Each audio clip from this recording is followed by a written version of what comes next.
Hello friends, welcome to Vijay's home dine. Vijay's home டைனில் இன்றைக்கி ஆப்பமும் சிக்கன் கறி எப்படி பண்ணுறதுன்னு பார்க்கலாம். ஆப்பம் மாவு ஆட்டுறதுக்கு நான் 1 1/4 கப் பச்சரிசி எடுத்துருக்கிறேன். 1 கப் இட்லி அரிசி எடுத்துருக்கிறேன்.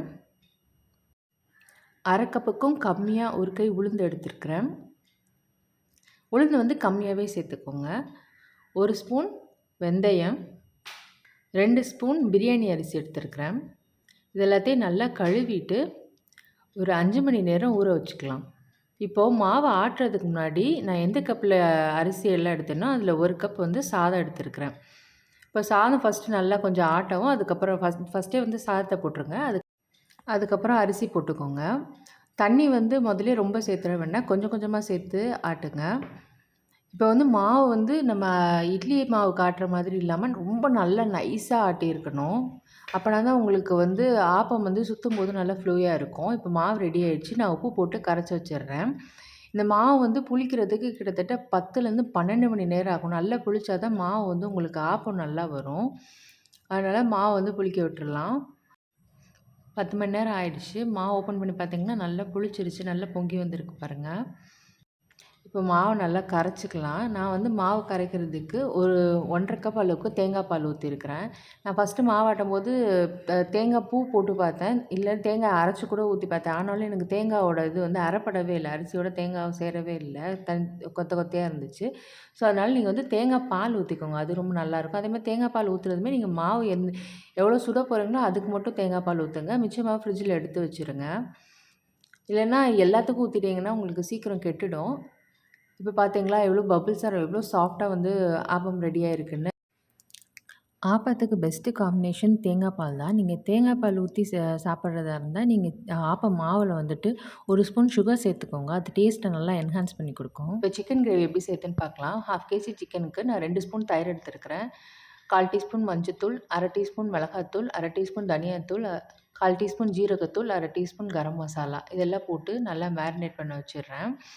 இப்போ ஒரு கடாயில் எண்ணெய் ஊற்றிக்கலாம்.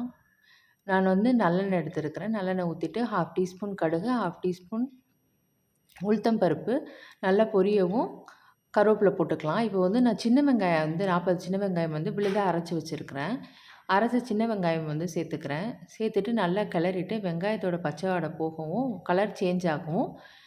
வெங்காயம் கலர் நல்லா சேஞ்ச் ஆகும். 1 ஸ்பூன் இஞ்சி பூண்டு விழுது சேர்த்துக்கலாம்.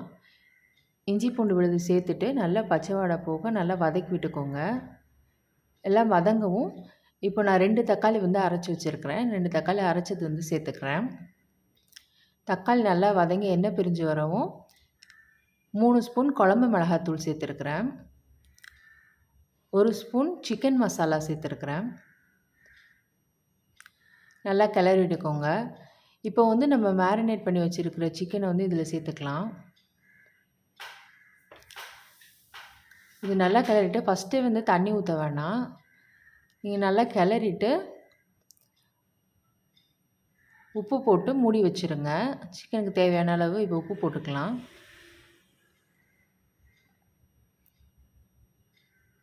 சிக்கன்லேயே கொஞ்சம் தண்ணி விடும் இல்லையா, அதிலே வந்து கொஞ்சம் வேகட்டும்.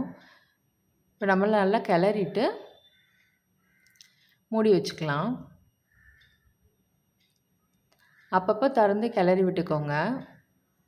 இப்போ கொஞ்சம் சிக்கன் வேகவும் நம்ம வந்து தண்ணி ஊற்றிக்கலாம். நமக்கு தேவையான அளவு கிரேவிக்கு தேவையான அளவு தண்ணி ஊற்றிக்கலாம். உங்களுக்கு ரொம்ப தண்ணியாக வேணும்னா நீங்கள் தண்ணியாக ஊற்றிக்கோங்க. நான் வந்து கிரேவி மாதிரி வேணுன்றதுனால நான் கொஞ்சமாக தண்ணி ஊற்றிக்கிறேன். இப்போ மூடி போட்டு மூடி வச்சிடலாம். ஒரு 10 நிமிஷம் கழித்து ஓப்பன் பண்ணி பார்த்தீங்கன்னா உங்களுக்கு நல்லா எண்ணெய் பிரிஞ்சு வரும். நல்லா எண்ணெய் பிரிஞ்சு வர ஸ்டேஜில் நான் ஒரு தடவை நல்லா கிளறி விட்டுட்டு இப்போ திருப்பி மூடி போட்டு மூடிக்கோங்க. சிக்கன் கிரேவி நல்லா எண்ணெய் பிரிஞ்சு வந்துருச்சு. இந்த ஸ்டேஜில் மல்லித்தழை தூவி இறக்கிடலாம். ஆப்பம் மாவு வந்து நல்லா ஒரு 12 மணி நேரம் புளிக்க விட்டிங்கன்னா தான் இந்த மாதிரி பபிளாக உங்களுக்கு நல்லா மொறுமொறுன்னு ஆப்பம் கிடைக்கும். ஆப்பச்சட்டி காஞ்சதுக்கப்புறம் தான் நீங்கள் வந்து மாவு ஊற்றணும். அது மாதிரி மாவு நல்லா தண்ணியாக கரைச்சிக்கிட்டிங்கன்னா உங்களுக்கு வந்து சுற்றுறதுக்கு ரொம்ப ஈஸியாக இருக்கும். இப்போ சுவையான சிக்கன் கிரேவி ஆப்பம் ரெடி. நீங்கள் வந்து இப்போ சிக்கன் கிரேவிக்கு இன்னும் ஸ்பைசஸ் வேணும்னு நீங்கள் நினச்சிங்கன்னா லாஸ்ட்டு இறக்கும்போது கரம் மசாலா, பெப்பர் தூள் போட்டு கூட நீங்கள் இறக்கிக்கலாம். உங்களுக்கு தண்ணியாக வேணும்னா நீங்கள் கொஞ்சம் தேங்காய் பால் அரைச்சி ஊற்றிக்கலாம்.